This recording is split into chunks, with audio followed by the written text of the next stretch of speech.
Hey everybody, how you doing? Welcome again. Here we are. Not probably gonna give a very long talk today. I always say that. But anyway, I came back from the Knicks parade, so I kind of lost a lot of time. It was very exciting, whole thing. So anyway, um, so now actually we have what is going to be actually our last new feature. Believe it or not, we're already at that point, and I say last new feature, I mean this is our last new assignment. I shouldn't say that actually either. It's our second to last assignment. I'm sorry. Because we'll have a final assignment. I'll talk about that next week. But all right. Anyway, so what we're gonna be doing is we're gonna be doing something that's called a feature story. Now, I've actually mentioned that term before, but this is an actual feature story, where a feature story is basically where you get to flex your creative muscles a little bit, as opposed to what we've been doing normally, which is just basically writing stories that are straight and flat, and, you know, straight and right to the point, and that sort of thing. It has the kind of depth that we did with our AI student reaction story, but the big difference is actually how you essentially enter the story. These types of stories are actually stories that are um me- they're written to be read, is the way it's phrased, and it's the kind of story that has a lead that actually is different than the types of leads you've seen before, than we've been talking about, but you've probably seen before. And they're not just one paragraph, they're actually several paragraphs, and the whole idea is to actually kind of hook you in to the story, to the overall story, with this kind of start that is several paragraphs long, has a little more suspense to it, is a little more, I would say, catchier, that sort of thing. Basically wanting you to know more. It's also, the phrase is also used like a soft news story. Sometimes we used to call them Sunday news stories because they're usually like longer pieces, although this one will not be. Um, they're the kinds of stories, again, that really are trying to meant to really engage people more than your typical straightforward facts first story. So anyway, let me get to the share the screen here. Um, I'll show you like some of the basics right here, and then there's also a couple of chapters I asked you to read, chapters 8 and 12, that actually deal with this. Um, but anyway, so what we've been doing so far is we have been doing stories that basically are very straightforward. Students have mixed reactions about AI use at the university, where it's pretty much a straightforward lead. And then you have like a transition where, say, like where it kind of breaks down the lead. Some students say that um, AI is misused by, I don't know, the university because officials use it for important functions, let's say. Okay.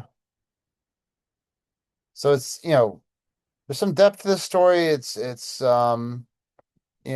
We have like anecdotes, that sort of thing. We have an anecdote that comes after this. John Brown said he doesn't like it. A personal story within a story, doesn't like it when he gets his grade back and it's graded by a computer. His reaction is often, "What the hell is this?" Okay. Um,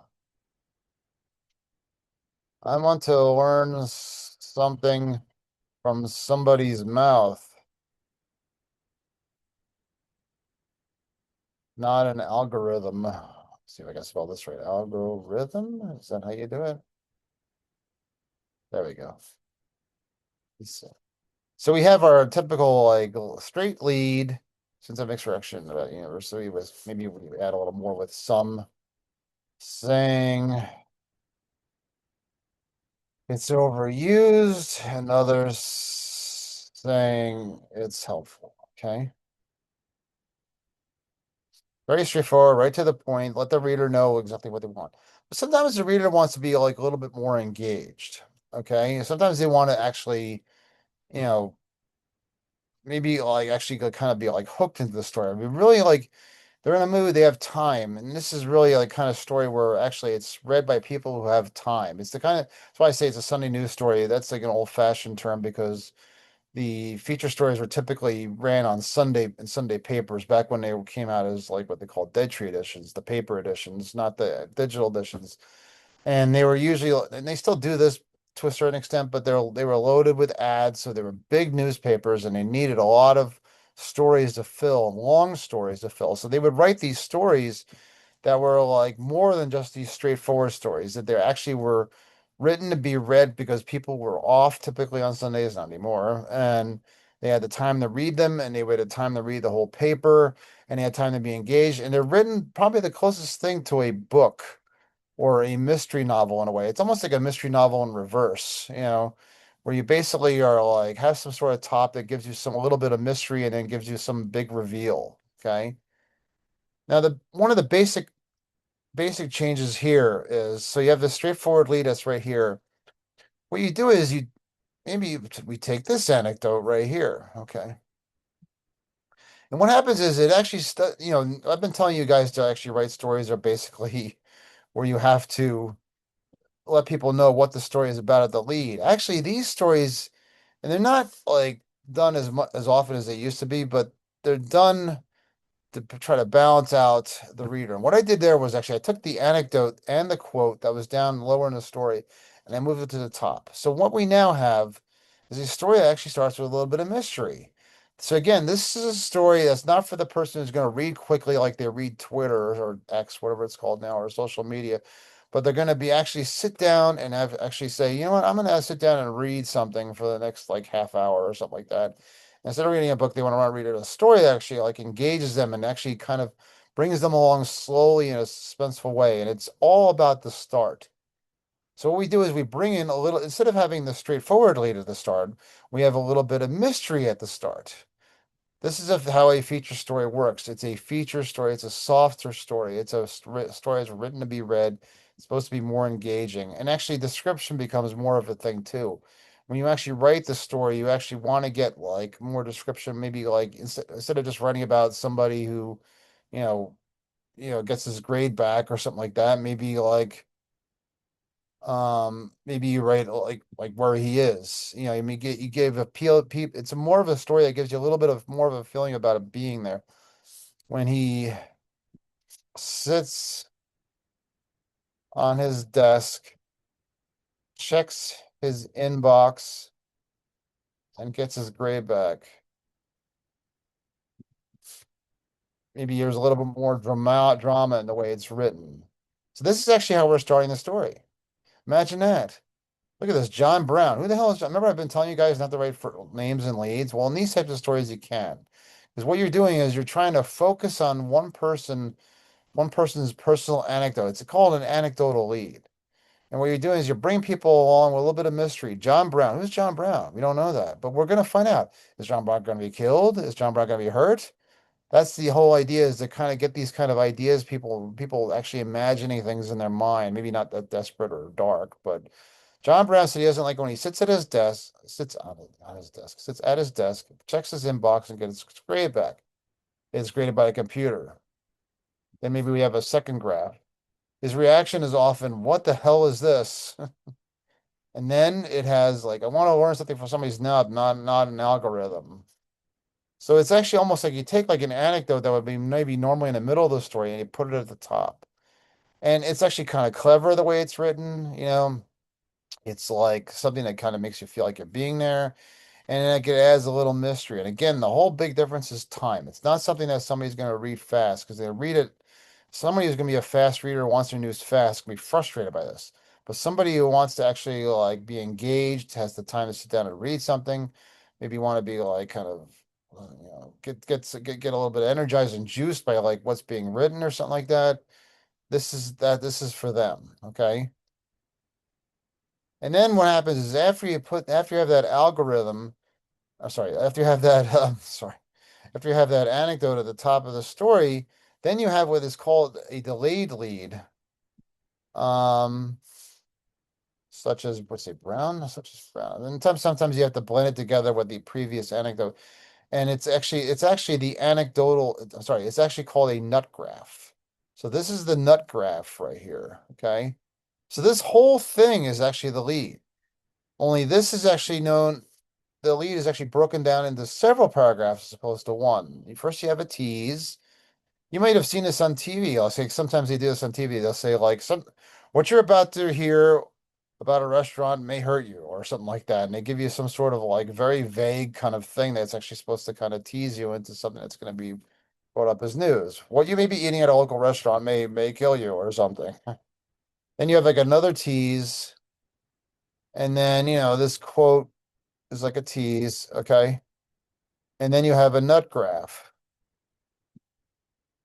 That basically that's when you finally okay, so that's when you reveal the mystery at the top of the story, nut in the nut graph. The nut graph is basically gives you is instead of being at the top of the story, is actually several paragraphs in because it actually finally lands.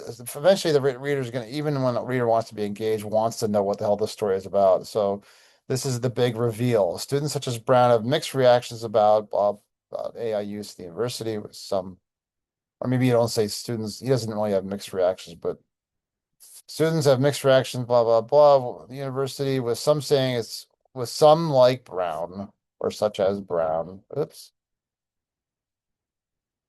Saying it's overused and others, blah, blah, blah.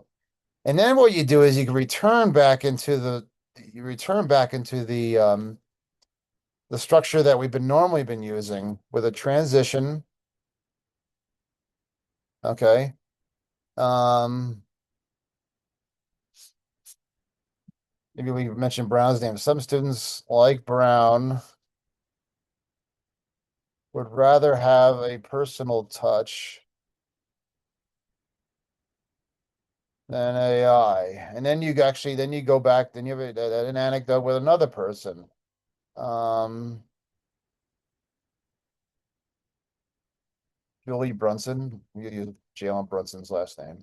Julie Brunson said she, I don't know, often asks for help at the university. What she gets is AI or something like that. So you return back to the typical pattern of transition, anecdote, um, and quote or something like that. Like I said, the big difference is that you're taking one of those anecdotes and you're putting it at the top as a way to give the story a softer touch, a softer feel, a softer start, a softer way of entering into the story. Okay. All right. Like I said, there's a couple of chapters I've asked you guys to read, chapters 8 and 12. But actually, I always like to refer people to um actually the modules actually. And yes, we have modules, don't forget about that. And week 4, I talk about feature news. And I actually like provide a couple of examples, and I also even like provide like a video of like me doing just basically kind of similar to what I did.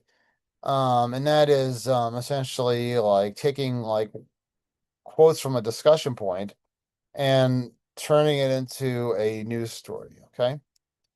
So let's see here. So anyway, um, so this week we'll be doing features news writing, more details to come. Um, this is a New York Times story that takes that approach. So when these stories are usually done is they're not breaking news stories, okay? They're not the first stories that are done on a subject. What happens is it's kind of story where people kind of say like, that was a big news event that happened, whether it was an accident or a big political event, or in this case it was the Somali pirates that were actually like attacking and raiding people and stuff like that. And anyway, so and then what they do is they kind of revisit. This is like a typically like a follow-up story, like a sidebar story, a story that's like a side to the main story. Like if you had a big accident or something like that, maybe you'd pull out somebody's personal story and make that within the accident itself. Maybe it's somebody who's like went through the accident and has already went through like a particularly specific harrowing event, and you focus on that one person's personal story. Okay. Um, and like I said, what happens is with these type of stories is you start them with like, and I want you to start these stories with, and it's going to be a weather story you're going to be doing, by the way, okay? But I want you to start with one single person, okay? Not a group of people and how they feel about the weather, but start off with one single person because when you deal with one person at a time, you get more depth. I've had people write things like, five people were outside the bus stop the other day when they were sweating. And they looked very tired. And I mean, you can't get a lot of depth when you write about five people at a time, okay? So what you want to do is you want to focus on one person's personal story at a time. So Somali pirates kidnapped and held Michael Scott Moore, a journalist, hostage for 2.5 terrifying years until a ransom payment featured his release in September 2014. So right there you have a little bit of mystery, but a little bit of a major news tie-in. No breaking news though, okay? And then suddenly you get a little bit of the mystery that gets a little bit more mysterious. And it brings you along in a suspenseful manner with one tease at a time. 2 months later, Mr. Moore received a surprising message on Facebook, and suddenly you're like, what is that? This is the kind of story where actually you want to leave people guessing. What does that mean? Is he going to threaten to kill him? What's he going to do? Is he threatening to kidnap? What's he going to do? It says, how are you, Michael? The message says, I am your friend Mohammed Tahil. I wants to speak with you. Then it said the sender's Facebook. We still don't know what the story is necessarily about, but that's the whole idea with these types of stories. It's appealing to this particular audience that prefers longer, more engaging stories. This sender's Facebook page included a photograph. Mr. Moore recognizes him as one of the men who guarded him during the captivity in Somalia. Decided to write back. And then what you got is right there you have essentially like the teases that bring you in. No, he's not going to be killed, but what you have is maybe a little bit of a surprising twist here. I actually decided to engage him and write him back. That's interesting. Then you have the nut graph that reveals what the story is about. Okay. What follows an extraordinary exchange of Facebook messages between journalists and his former captor. How long they communicated and where the conversation ultimately led was not made public, but in the summer, the Somali was taken into custody by the United States authorities and jailed in New York City. So what happened was it started off with this kind of innocent kind of this back and forth. And what the story is about this guy getting busted, essentially, because he basically dared to, communicate with this reporter. Okay. Again, the whole idea of bringing it along smoothly. Yes, the Mets are winning. So anyway, so that's the type of story we're going to be doing. Okay.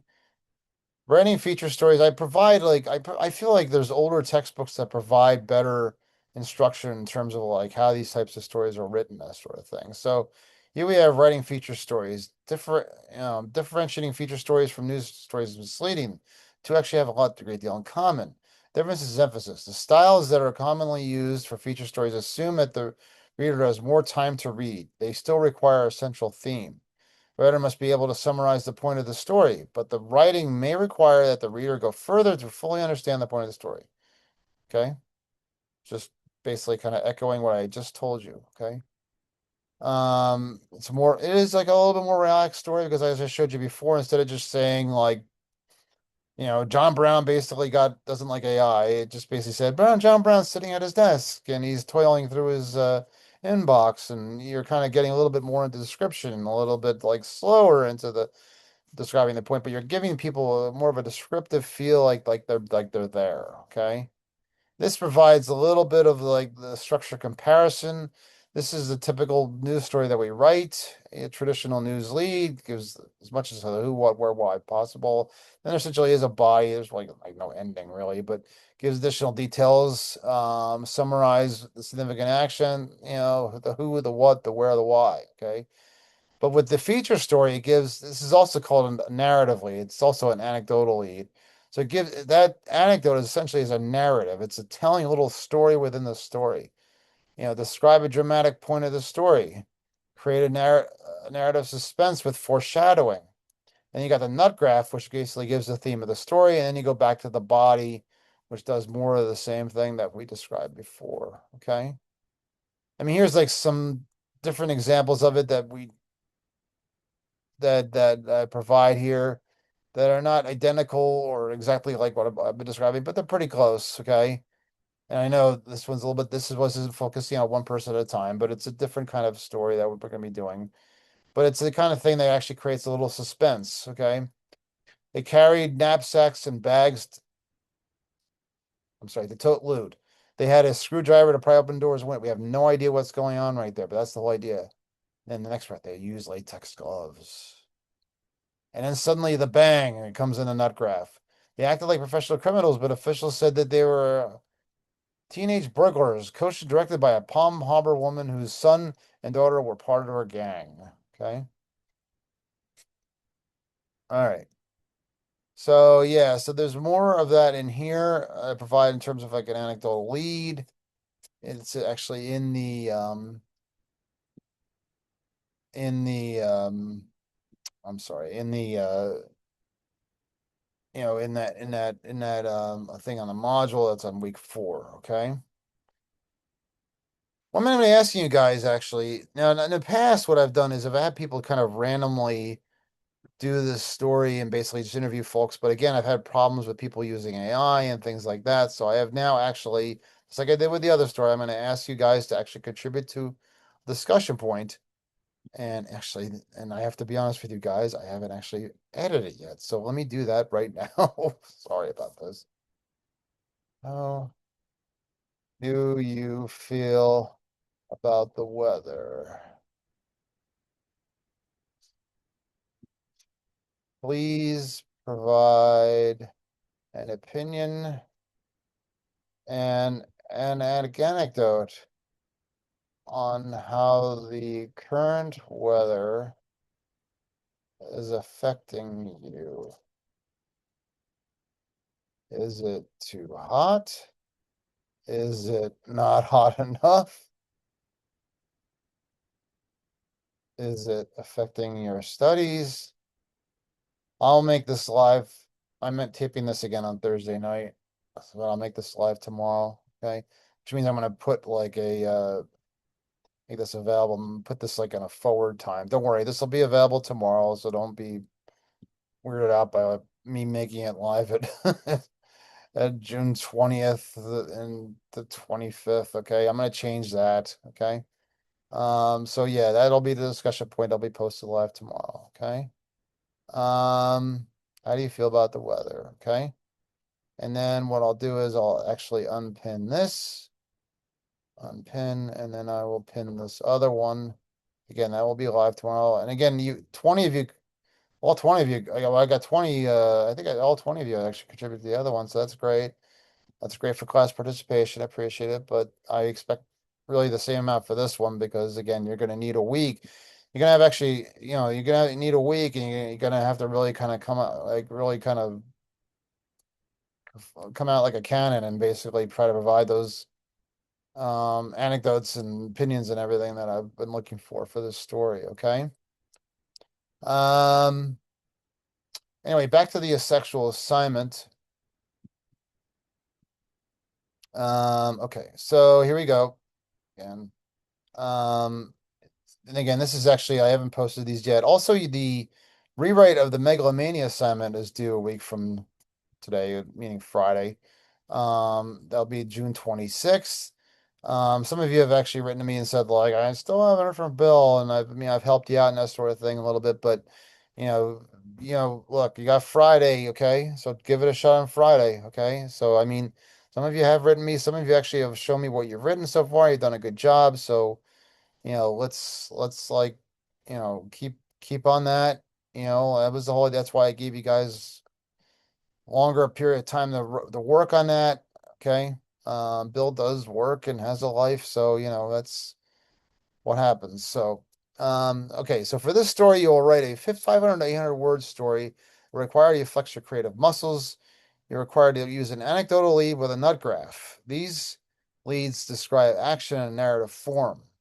The narrative brings you a nut graph, which ultimately answers this question: what is the story about? Okay. Much like I've been describing it. Make note of the details you see. What are the people wearing? Is it cold outside? Is it raining? I mean, not quite, but it has actually been. Today was a little hotter than normal, but actually, when I was in New York, it was actually a little cool. But do people look tired?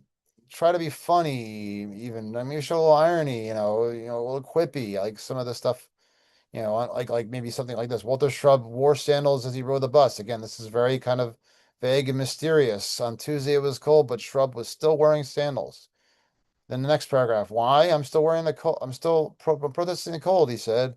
I hope God sees this, or at least Mother Nature.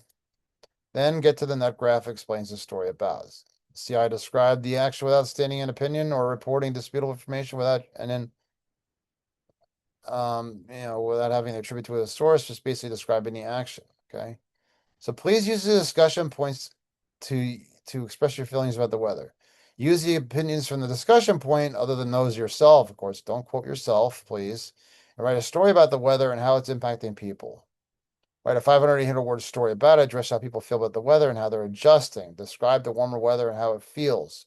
Write a story about how people don't appreciate this time of year. Are they going outside? What do they think about the warm weather? It's getting warmer, but not, I mean, I expected to get a little warmer by now, though. I mean, we're almost in July. I mean, can you go to the beach? I don't think so. It's a little cold. How about commute? Is that affecting things at all? Hasn't been raining much, but we've had some weird weather. I make this note every time because I get people who like maybe turn people into scientists and that sort of thing. We're not writing a story on climate change, that sort of thing. Okay. Don't, if you want to get opinion on climate change, you get opinions from the experts and that sort of thing. I believe in climate change. I believe it's a thing. I believe it's obviously impacting us. But what I want to know is everybody's personal impact about the weather, not how they feel about the climate change. Okay. So I always have to put that note in because I have people who kind of go in that direction. I'm not sure why, but that's fine. Okay. Um, and I'm actually going to show you this video, and then I have an example of a feature story right here that follows very much the same format as I've been showing. But what I'm going to do is I'm actually going to show you guys a video that I made that where I take a discussion point, the content from a discussion point, and I turn it into a feature story. Okay. And how that could be like essentially so easily done. Okay. So what I'm going to do is I'm going to do that right now. Okay, this video is 9 minutes long. Okay, I'll talk to you at the end of it. Thanks very much. Um, I mean, basically, if you really want to like a big hint about how to handle things here, you can just basically take like, I mean, I don't know. Like I said, I haven't read through all these yet. Okay, but maybe just take like, let's just take three, maybe. So, and I got Kaylee, Cameron, and Joseph. Maybe do a little copy here. Okay. And it's like reduce the point size so it's not too much in your face. Okay. No, actually, I'm sorry. Duh, right here. Okay. Let's do 16. Okay. So maybe we do like a little bit of paste special, cut, paste. Okay. All right. So this was let's see, Cameron, Kaylee. Didn't copy down the first name here. I'm sorry. And oh, it's Joseph. Okay, Joseph Zarrell. All right, so anyway, this is what I do actually a lot now because actually like a lot of the interviews I do actually I got a transcript for. So I literally like will just cut and paste right from it. Just like you do with those news releases, you just cut and paste from it, and then you can kind of shape it so that it actually is your writing. Shape it in your writing, and also fit it within the context of your story. Use transitional phrases to kind of go from one paragraph to the next or one point to the next. Okay.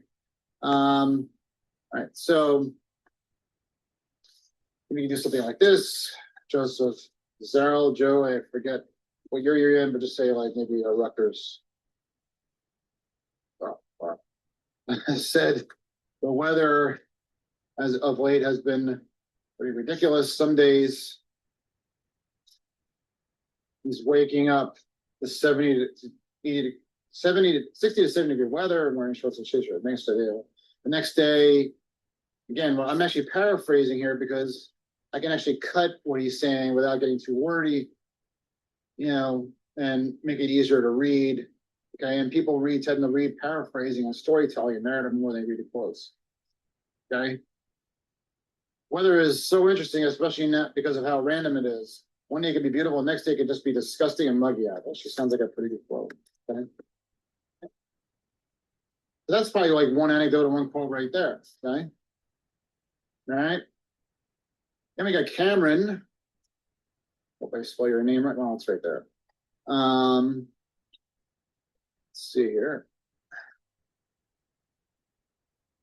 Cameron Viallo, on the other hand, said she really enjoys the weather. Boy, sorry.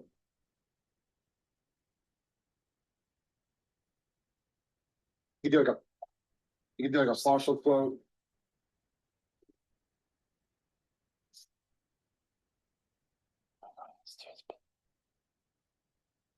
Maybe even gets to experience going on. Well, maybe, if we only experienced cold or hot weather instead of both, I think we would get sick of the constant higher temperatures, something like that.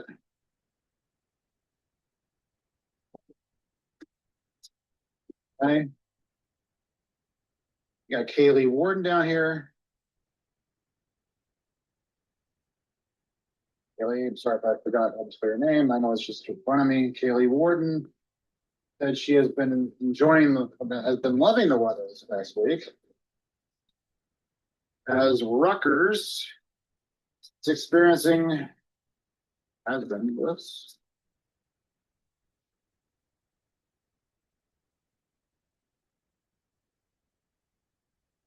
She said this is her favorite time of year because you start to see everyone going outside more. And then, like I said, I mean, by paraphrase, you can actually cut down on things that don't sound so repetitive.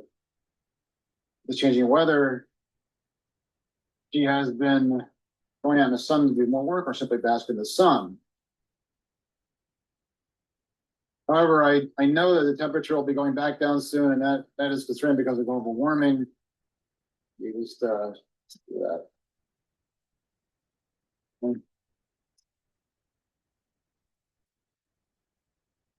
So there you go. Now I'm just giving you essentially like how I mean, now we can stick transitions in between those anecdotes and those quotes. I gave you just three of them right there. That's how simple it can be. And then, basically there's also a little bit more description in this kind of story. I can actually you try a little bit harder to try to paint a picture of what everybody's going through. Basically we get to see what Joe is wearing, that sort of thing. You get a little bit, you maybe ask those sorts of questions you're interviewing, or actually you make that observation in your notes you wouldn't otherwise make. Like, what are they wearing? How are they acting? What's the expression on their face? That sort of, that's what you kind of think you do in a feature story. Okay. Now, here's again the big difference. Okay. So maybe I add in a transition right here. Add in a transition right here. Then I add in a transition right here. Okay. All right. But we have to come up with a theme for the story, kind of like liking the hot weather, but not liking the mixed situation so much. Okay. So, you try to think of maybe what would be a lead for this story. Okay. All right. So Rutgers students, we say we've been frustrated with the gloomy weather recently, but they're pleased that the weather has at least gotten warmer. I know it doesn't sound like earth-shattering news, but again, it's supposed to be an engaging story, a light story. People like to kind of light features sometimes just because it's something relatable, like I talked about with the clothing and stuff like that. Okay, now here's the big difference. That's so I wrote that like a lead, right? Only the big difference here is that's not going to be your lead. That's going to be your nut graph. This is how you can actually construct this feature story, so that actually you can kind of envision what would look like more as a straight news story, and kind of develop it into a nut graph.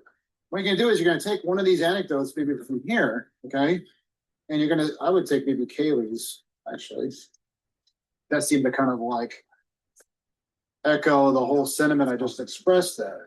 Basically, sum up the news, the notes you got, which are right there in discussion points, and you put it at the top. If you talk over it. and now you have an anecdotal lead. We can always return to Kaylee. We don't have to actually leave her high and dry. A lot of times, actually, what they do in these feature stories is start off with a person, and then they end with the same person. But by starting off with Kaylee, we can actually drill down to maybe her personal frustrations or pleasantries or whatever, and more specific to her. Maybe drill down and get more detail. Okay. So that's all. See what I did there? I just moved essentially one anecdote to the top. So now it starts with Kaylee Warden said she's been loving the weather this past week. Rutgers been experiencing 70s and reaching the mid 80s. She said this is her favorite time of year because you start to see everyone going outside. And change the weather, she has been going outside and doing more schoolwork, to read, or simply bask in the sun. Nice. I like the idea of bask in the sun. That's good writing right there. It's good. Like Kaylee actually provided essentially, but that was actually a good post she had there. Essentially, that we turn into a parent. Hopefully, but then we get into the however. However, I know that temperature is going to be going back down soon, and that is concerning in regards to global warming. Okay, and the nut graph. Okay, people are kind of looking for like something here to basically give me at this point to give me an idea because it is a feature story, but it's also a news story at the same time. So they are looking for news. Okay, but they're hopefully by this point they're kind of hooked in by the stylistic writing and the engaging story, the bask in the sun, the sense of being there, the sense of feeling. Rutgers should say they've been frustrated by the gloomy spelling with the gloomy weather recently, but they're pleased that the weather has at least gotten warm. Okay.